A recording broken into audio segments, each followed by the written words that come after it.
Hello everyone, I am Shakil Mahmood and today we are going to study a very basic topic in AS 9702 physics, and that is unit number 2, kinematics. And today in the kinematics we will be focusing on the first topic, that is we have to define distance, displacement, speed, velocity and acceleration. Then there will be the next topics as well, so I'll be sharing the other videos as well. So this will be video number 1, and the video number 2 would be related to graphs.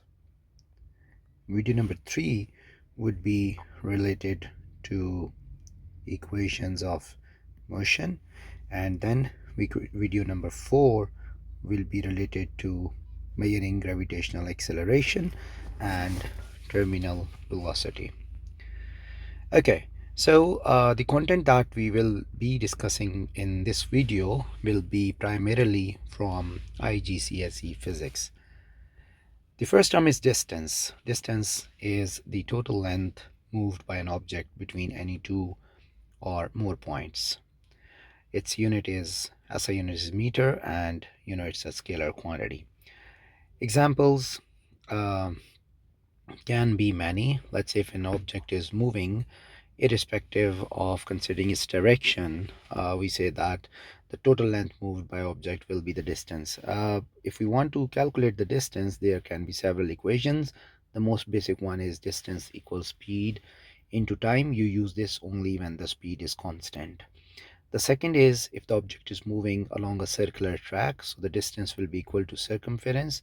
Circumference can be calculated by 2 pi r, where r is the radius of the circle, or it can be pi d, where d is the diameter of the circle. If the object is moving along a curved track, it's not a complete circle, but it's a part of the circle which is called sector, then the distance along that sector or arc length can be calculated using r theta, where r is the radius in meters and theta is the angle in radians. Well, the second term is displacement, which is the shortest distance between any 2 points, or it is distance moved along the straight line. Its SI unit is meter. It is a vector quantity, and its direction is always from start towards the stop position.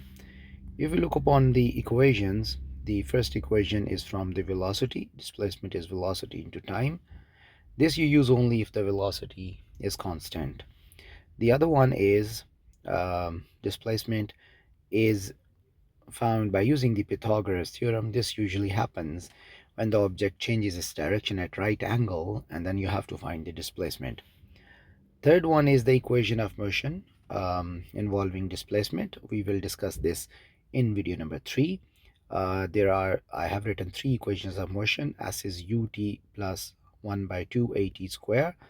2as is v square minus u square, and s is u plus v over 2 into t. So these we'll be discussing these in detail in video number 3. But the important thing is that s is the displacement, so if we want to find the displacement, we can use these equations. Condition to use these equation is that the acceleration of the moving object should be constant. If acceleration is constant, only then you can use these equations. Let's talk about some example. In the diagram, you can see a circular path. An object is at rest at this point. R is the radius of the track. This is the object, and the radius is 10 meters.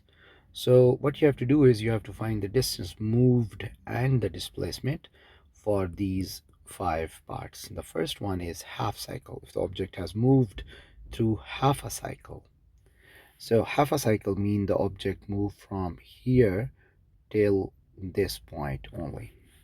So the object has moved till this point. So we have to tell how much distance and how much displacement it has moved.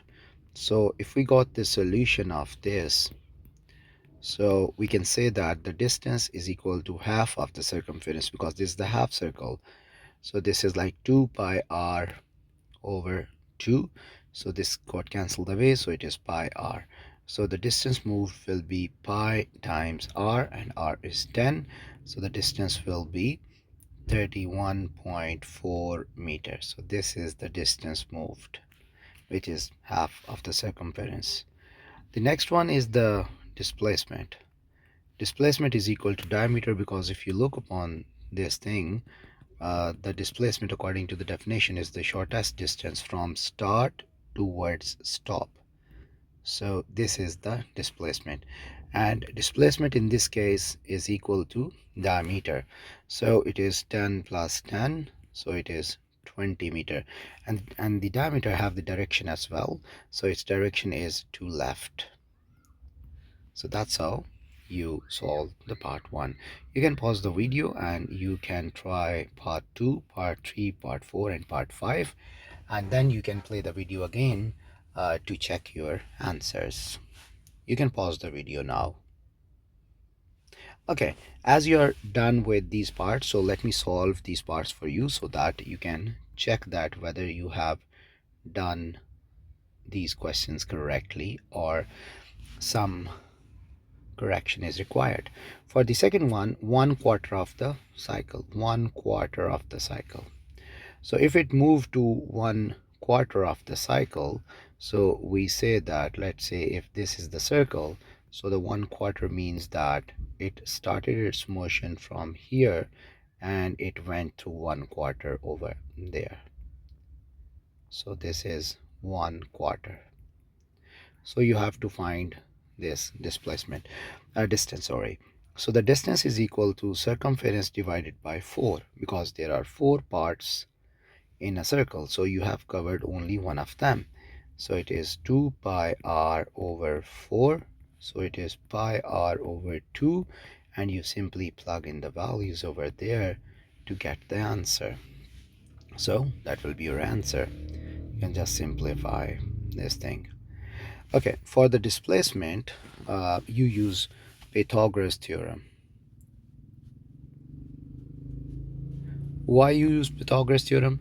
Just focus on this circle, that actually it's like this, and displacement is always the shortest distance from start to stop. So this is your start and this is your stop, and the radius is 10 meters. So this is actually the displacement.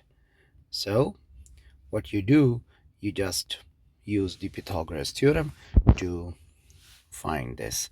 So it is 10 square plus 10 square whole square root, so it is 200 square root, and that is 14.14 meter. So that's how you can find that. 3/4, the next one is 3/4.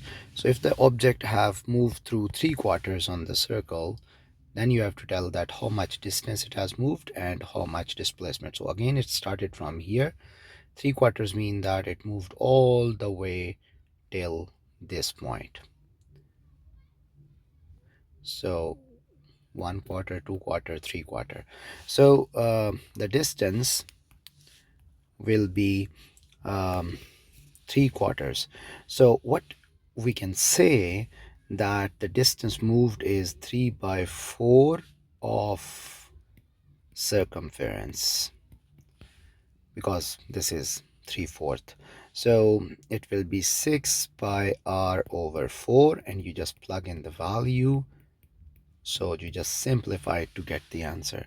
For the displacement, again you have to use Pythagoras theorem.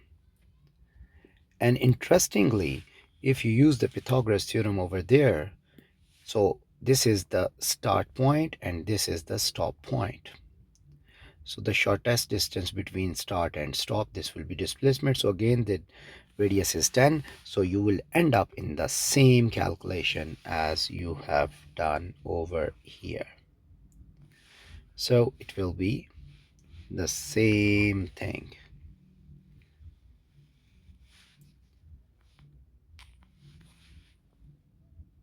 Yeah, so it is 14.14 meter. Well, number 4 is full cycle. Full cycle is quite a simple thing. Full cycle. So the full cycle means that the distance moved is equal to circumference, which is equal to 2 pi r. So it is 2 pi into 10. So it is 20 pi, and you can just convert that into normal form. About the displacement, interestingly, it is zero, because in the full cycle the object has started from this point and it reached back to the same point. So both start and stop point are the same, so there is no shortest distance between that, so that's why the displacement is zero. Number 5 is 5 complete cycles. So if they say about the 5 complete cycles, it will be 5 times the circumference. So 5 times 2 pi r. So it will be 10 pi r, and 10 pi 10, and it will be 20 pi, and you will convert that, like the pi's value is 3.142. About the displacement, again it's zero. Why? Because after 5 complete revolutions the start and stop point are again the same. Let's look upon question number 2. A person walks 5 kilometer due north and takes right turn and then walk for 3.5 kilometers and stopped. Find the total distance moved and the displacement. So this sign is already shown over there. You know that the top of towards the top of the page is north, to right is east. Okay, so now if we solve this, so we say that the person is moving towards north 5 kilometers, taking right turn and moving 3.5 kilometer, and then he's stopping over there. So now the total distance is quite a simple thing, that you simply have to add 5 plus 3.5, so it will be 8.5 kilometer the total distance, because you're not bothering about the direction. For the displacement, it's always the shortest distance between start and the stop point. So you have to find this displacement. So again, as it is the right angle, so you're going to use the Pythagoras theorem.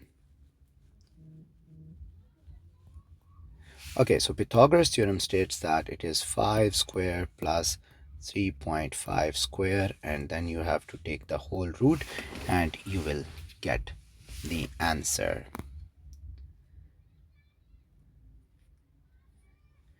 Okay, so you will calculate this yourself to get the answer, because I'm not having the calculator at the moment.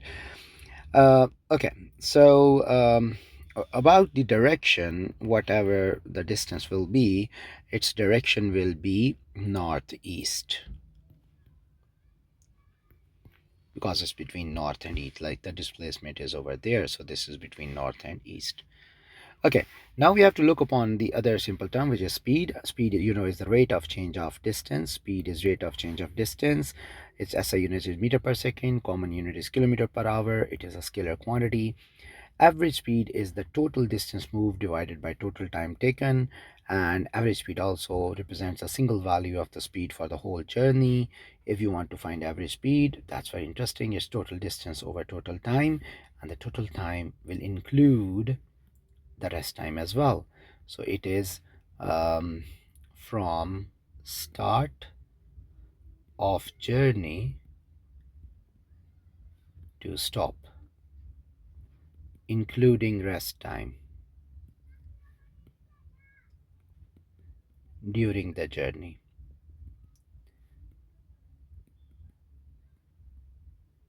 Okay, so let's look upon an example. If the aeroplane is flying between city A and B to and fro, so it first fly towards city B with a speed of 480 kilometer per hour, and from city B to back towards city A, it moves with a higher speed of 600 kilometer per hour. You have to tell what is the average speed of aeroplane from city A to B and back, then back to A. The common misconception is, what people do is they just add these two, divide it with 2. So they said that it's 540 kilometer per hour, but actually it's wrong. Why? Because it is speed, and for the average speed we have the formula of total distance over total time. So what you have to do is you have to use that formula. So in order to solve it, I'll say that the average speed between A, B and A is total distance, like distance from A to B plus distance from B to A, divided by time from A to B plus time from B to A. So this is the total distance and this is total time. As the distance is not given, so you can suppose this distance anything. Let's say I'm supposing it x, you can suppose any number as well. So the distance will be x plus x, but now the time, you don't know about the time, so you have to find the time. So you know that speed is distance over time. So we want to find time, so it will be distance over speed.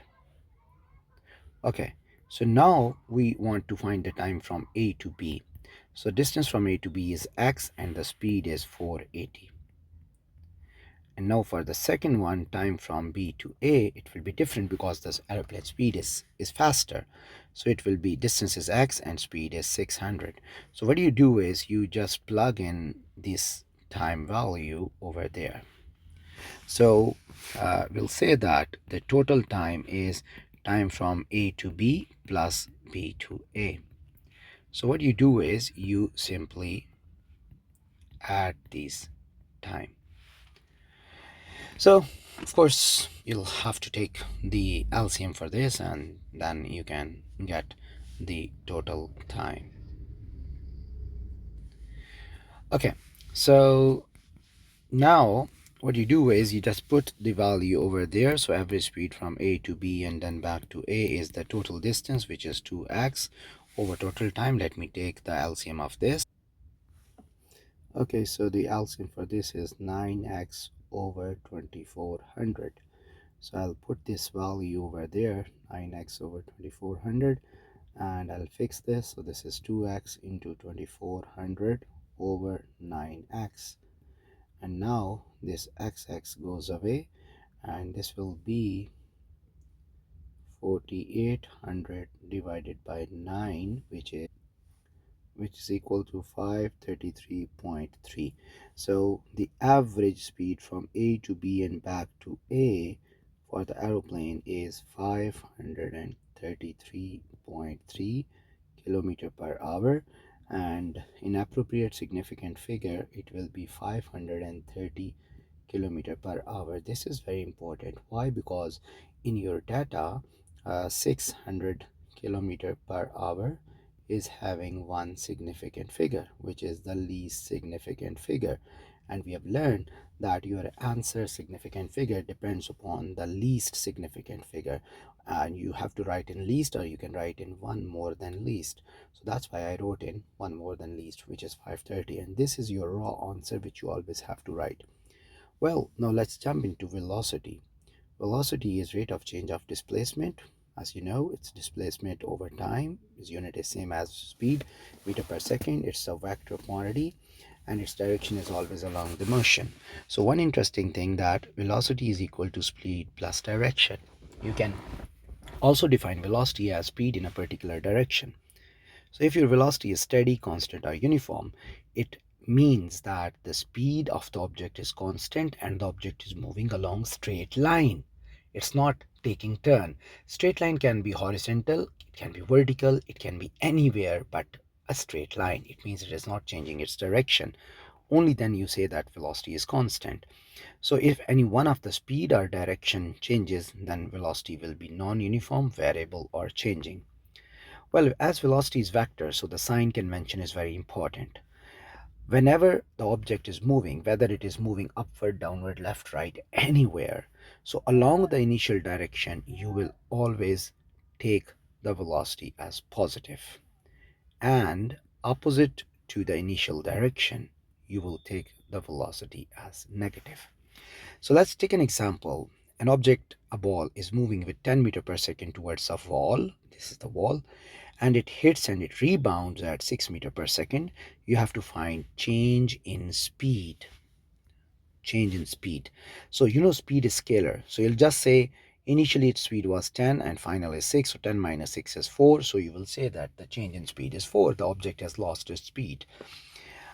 If they ask you to find change in velocity, that's v minus u, but velocity is vector. So I told you that along initial direction, you always take it as positive.